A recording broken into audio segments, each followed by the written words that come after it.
1953-yil Lubnonning Sayda shahrida musulmonlar payg'ambarimizning tug'ilgan kunlarini odatdagi bayramlardagidek osmonga o'q otish bilan nishonlar edi.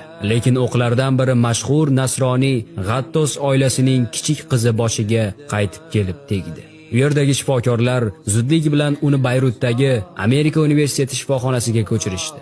Lekin borgan sari ko'p qon ketar, shifokorlar nima qilarini bilishmas edi. Shunda nasroniy ayol: "Ey Muhammad, musulmonlarning payg'ambari, qanisan kel, ummating mening qizimni ne ahvolga solganini ko'r" deb baqirar edi.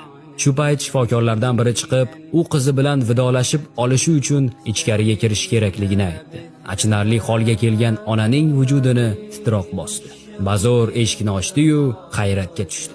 Qizi karovatda o'tirib, "Eshikni yoping, ona, chiqib ketmasin, yoping" derdi. Ona vaziyatdan gapira olmay qoldi. Nima bo'layotganini tushunmasdi. "Qizim, kimni qo'lidan tutay? Nima haqida gapiryapsan?" dedi. Qizning javobi esa onani va atrofdagilarni dahshatga soldi. "Muhammad, ona, xonaga Allohning rasuli Muhammad kirdi va qo'lini boshimga qo'ydi. Shunda jarohat ham, qon ham ketdi. Siz eshikni ochganingizda u chiqib ketdi" dedi. Qizning onasi, oilasi, G'attos hamda aqshlik shifokorlarning barchasi islomni qabul qildi.